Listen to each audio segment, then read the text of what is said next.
Right now on Morning News Now, we're tracking Hurricane Ian, upgraded this morning to an extremely strong Category 4 storm with more than 150-mile-an-hour winds expected to make landfall in southwestern Florida today. The expected track could take Ian along the same path Hurricane Charlie took back in 2004. And people along Florida's Gulf Coast are being told to get ready, with some areas expected to get up to 12 feet of storm surge. This one does feel a little bit different. We felt that way in the past before, so it's just better to be safe than sorry. Were you on the fence about whether or not you were going to evacuate? I was so afraid either way. I didn't know what to do. Already, Florida's getting an idea of what to expect from Ian. The storm first made landfall in Cuba yesterday, knocking out power to the entire island. Now the hurricane is gaining strength in the Gulf. Ian is already bringing high winds, heavy rain, and tornado warnings to South Florida ahead of landfall. We have complete coverage for you this morning, covering the storm from all angles. But we want to start with the very latest on Hurricane Ian's track. Meteorologist Samara Theodore is here with more on where Ian is going. Hey, Samara. Hey, you know, we are down to the final hour now. We've got a few hours before landfall, and at this point, the situation just continues to grow dire. Let's go ahead and take a look at the latest. So this just happened overnight while many of us were sleeping. It is now strengthened to a Category 4 hurricane, okay? 155-mile-per-hour winds. The threshold for Cat 4 is 130 miles per hour. Once we hit closer to 157, that's where we're talking Cat 5. So this is the strong end of the spectrum, Cat 4. And it's situated about 65 miles west-southwest of Naples, Florida right now, starting to really slow its movement, moving to the northeast at 9 miles per hour. This is going to be a very dynamic and strong storm. So here's the latest track right now. If you live in Port Charlotte, that's close to where the eye is looking like it's going to come in. So we're headed south of Sarasota now. That's when we're going to see the hurricane-force winds arriving around 2 p.m. on Wednesday in areas close to Sanibel. It'll hit there first and then continue to push inland. And at that point, we could see areas farther north and to the west seeing the arrival of the hurricane-force winds a little bit later. But nonetheless, the time window we're looking at for landfall is anywhere between 2 p.m. and 5 p.m. this evening, especially the farther south this makes landfall, closer to Fort Myers a little bit earlier here. After which it continues to push inland, maintaining hurricane-force strength before starting to weaken. If you take a look, we are still seeing tropical storm force winds as we head into areas like Orlando, Central Florida, and then it rides up the coast. So Central Florida getting the major impacts on Thursday. By Friday morning, we see this make its way closer to St. Augustine and Jacksonville before seeing the remnants push into the Carolinas. Okay, I want to go ahead and take one quick look at the storm surge, and we're going to detail this a little bit more later on. 8 to 12 feet is what we're talking right now. This is the deadliest aspect of a storm. And when it comes to Cat 4, we're using adjectives like catastrophic. We're talking devastating, nearly billion-dollar damage. So this is a very serious situation, and we're going to talk more about that storm surge a little later in the show. Yeah, stay with us. We're going to check back with you in just a few minutes. Absolutely. Samara, thank you so much. We want to get right to NBC News correspondent Chris Pallone. He is in Tampa, Florida right now. Chris, good morning to you. So we know Hurricane Ian strengthened overnight. It's nearing Category 5 with 150-mile-an-hour winds. Its outer bands are already hitting South Florida. What are you seeing where you are in Tampa, and what are you hearing south of where you are? Yeah, Joe, over the last several hours, we've seen bands of rain come through. About 10 minutes ago, it really wasn't raining. Now it's starting to pick up again as those outer bands continue to swing through this area as Ian approaches the coastline. The wind has started to pick up. We're seeing some significant gusts over the past 20 minutes or so here as well. As for Tampa itself, you know, over the past couple of days, it looked like this area was going to take a direct hit, something it hasn't done in more than a century. Now I think some people here are breathing a little bit of a sigh of relief that it is going to the south. Obviously, terrible news with the strengthening of the storm for places south of here like Sarasota, Fort Myers and whatnot. But there was real significant concern here in Tampa. There's 120 miles worth of coastline around Tampa Bay and with the Gulf of Mexico here. And so with a significant storm surge here, they were forecasting 10 feet. It really could have been catastrophic in this area. Now that concern shifts to our south. And Chris, you talked about a significant storm surge. I'm mindful that Ian's biggest threat seems to be that very storm surge. What are officials telling people to prepare for? Yeah, obviously they say that, here in Florida over the last couple of decades, building codes have come up so much that many buildings can withstand winds of 120, 130 miles per hour. It is the water that's going to cause the most deaths in a situation like this. People get caught unaware, too close to storm surge. They have flash flooding that they can't escape from. That is the main concern here today.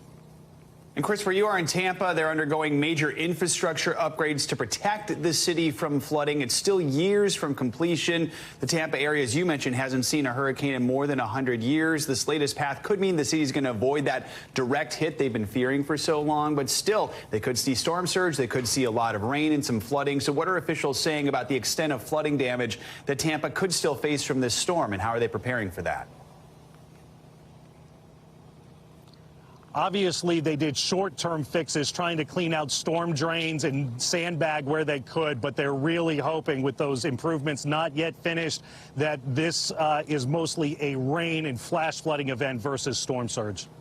And in addition to that rain and flash flooding, we're also hearing the storm has spawned tornadoes. So what's the latest on that? Yeah, on the eastern side of these storms, they often kick up small tornadoes. We've seen several warnings down in South Florida in rural areas overnight, and they say that that's in the offing for people in Florida as the storm moves inland. All right, Chris reporting from Tampa. Stay safe. Thank you so much. For more now, we're joined by Public Relations Manager and PIO of Charlotte County, Florida, Todd Dunn. Todd, thank you so much for taking the time to speak with us. So I know Ian was supposed to make landfall as a Category 1 storm, then a Category 3. Now we're looking at near a Category 5 storm, bringing dangerous winds and rain and storm surge. So do you feel ready for the potentially devastating impact? As much as you can be ready for that type of storm, right? We're embracing for some pretty serious storm ahead of us. And you guys mentioned Sarasota and Fort Myers. We're in Charlotte County, right in the middle, right? And the projected path as of a few minutes ago. So we've, as a county, behind me, you see our Emergency Operations Center, all the county leaders. Multiple agencies are in that room to make decisions quickly as needed. We've done all of the early preps. You talked about we mitigated, made sure the public works was out there cleaning the swales and being prepared for the drainage. So, but like you had mentioned too, what have told our people, we've evacuated our red zone A and our B zone orange because of the forecasted tidal surge. So you kind of hide. Our emergency management director, Patrick Fuller, is one of his sayings is you hide from the wind, you run from the water. And the water is what we have, the reason that we've made those calls to evacuate those people. So we hope people have heeded the message, get out. We're maybe another hour or so before the tropical storm winds sustained at 40 miles per hour. At that point, due to safety, we bring all of our emergency responders off the road and keep them safe. And so at that point, we will not be out there responding. So that's why we want people to evacuate if they can go to another place where it's safe, and definitely stay off the road during the high winds. Good message there. Todd, for many, this is bringing back memories of Hurricane Charlie in 2004, which roared ashore as a Category 4 storm. This path looks very similar to that, but also this hurricane seems to be moving slower. It seems to be much bigger. Are there lessons you learned from that hurricane that can be applied now, 20 years later, nearly 20 years later? Well, I wasn't here for that, but definitely everybody in our that was here, remembers that. The lessons that I hope we've taken from that is be prepared. Charlie wasn't supposed to come into our area. It was forecasted to go up, continue going up the Gulf of Mexico, and at last minute hooked in. Patrick Fuller, our emergency management director, said, there's no really comparison. Every storm is different, and this one, whereas Charlie, we didn't have the predicted storm surge. This one has had that predicted storm surge, so it's going to be a beast of its own. A true beast. I mean, we're talking about up to 12 feet with Ian. So talk to us about the kind of impact you think this will have on your community. Well, Charlotte County is Southwest Florida. We're a coastal community. We have a lot of canals. We have a lot of low-lying areas. So that's part of the concern for that area. We have a lot of area that can, on a normal thunderstorm, we deal with spot flooding on roadways. So when we have heavy rain combined with predicted surge, that's just a recipe for a disaster. And while we're hoping for the best, that could be something that we're having to deal with once the winds start kind of shifting and then pushing that water up into our county. Todd, for the last couple of days, we've been thinking Tampa was most likely to get the direct hit here, and now it's this overnight development where it is sort of shift. It's coming closer to your community, and it's coming there faster than people thought it would. When you got that news overnight and saw this thing shift, just what was your reaction? What's been the reaction in your community? The reaction, I think everybody's hoping for the best, and and our reaction, we hope that everybody has heeded our messages of being prepared. So now at this point, we're ready to. Our message from our Joint Information Center is going to be shelter in place. As the winds rise to that dangerous level, then now they're just going to stay off the road and shelter in place and ride it out from there. And I heard you pause in some emotion as you answered Joe's question. I wonder, are you feeling fearful? How are you feeling as you're supporting so many through this? Well, you get nervous that, people you haven't heeded your message, so, it's like anything else. You get nervous. Yeah, I'm sure. I mean, it's a really devastating storm that's being expected, but I hope you and your community stay safe. Thank you so much.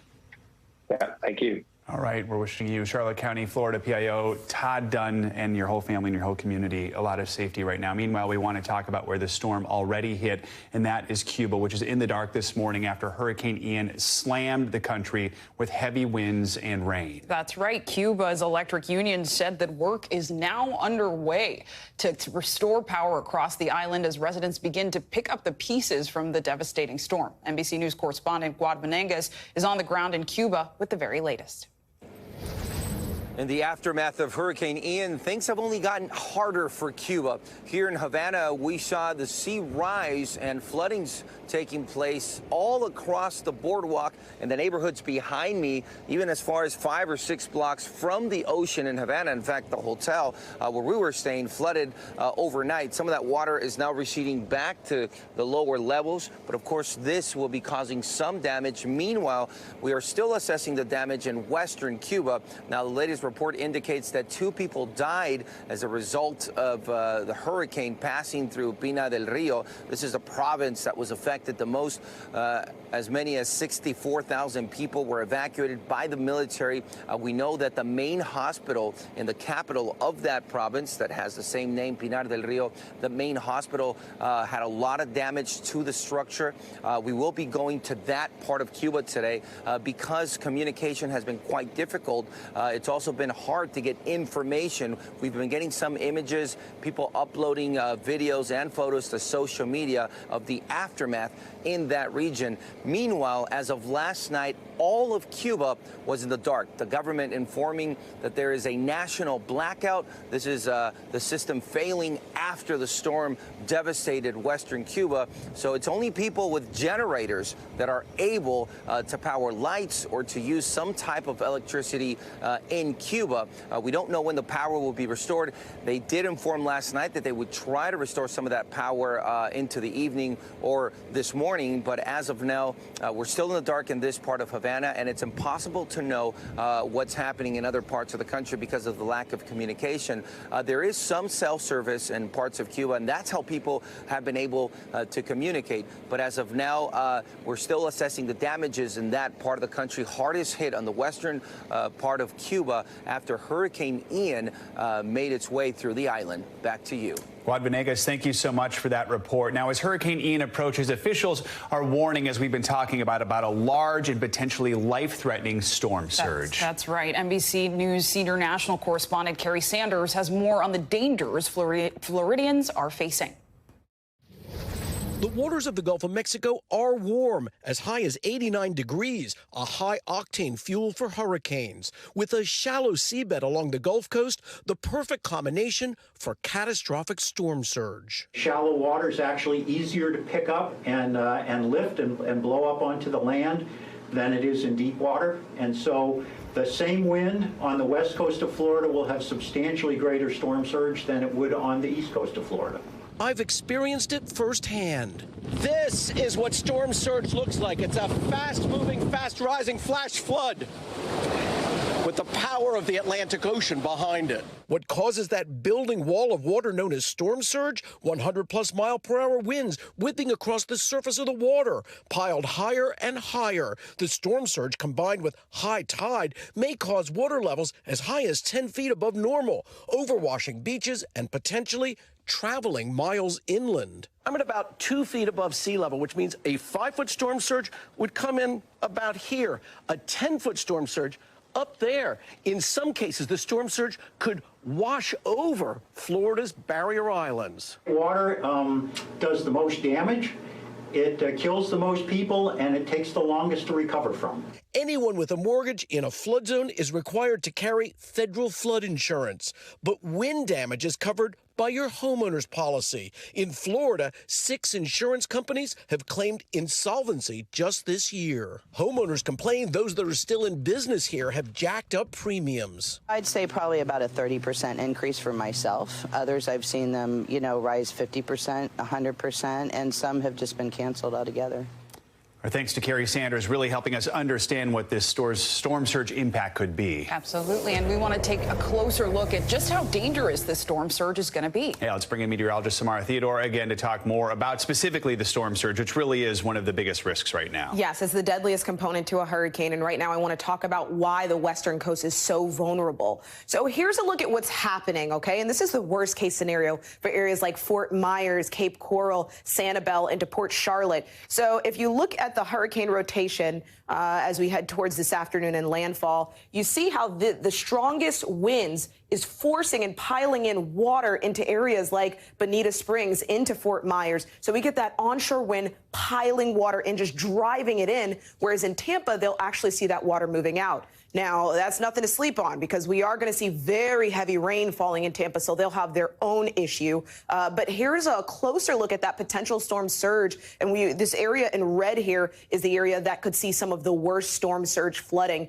And when we look at the topography of the water of the land just off the coast, that's where we start to see more shallow water. So this is really setting up to be possibly a disastrous situation. Here's a look, the areas in red. Out towards the Rotunda, into Port Charlotte, that's going to be one to watch. Areas like Fort Myers, down into Cypress Lake, Cape Coral, Pine Isles Center, St. James City. They're looking at high tide, 6:45 this afternoon, and that's going to be very close to the time that we're seeing landfall just being made in many areas along the western coastline. 9 feet of storm surge there. So, like I said, it's the deadliest component to the storm. It's just driving inland, and then you're going to have the rain on top of that. Quick fact, we are looking at 2 to 3 months worth of rainfall with this storm falling in 2 to 3 days. And I'm wondering, I'm looking at that, and we look at Fort Myers, or we look up at Port Charlotte, and there's so much shoreline because it cuts in and there's water there. Does that just increase the risk of storm surge hitting more areas and impacting more areas? Absolutely, absolutely. And a lot of these areas are low-lying. It'll continue to drive in, and then that with the copious amounts of rain is just, this is not a good situation. A lot to watch out for. People need to heed the warnings. Absolutely. Time's running out. Thanks for watching our YouTube channel. Follow today's top stories and breaking news by downloading the NBC News app.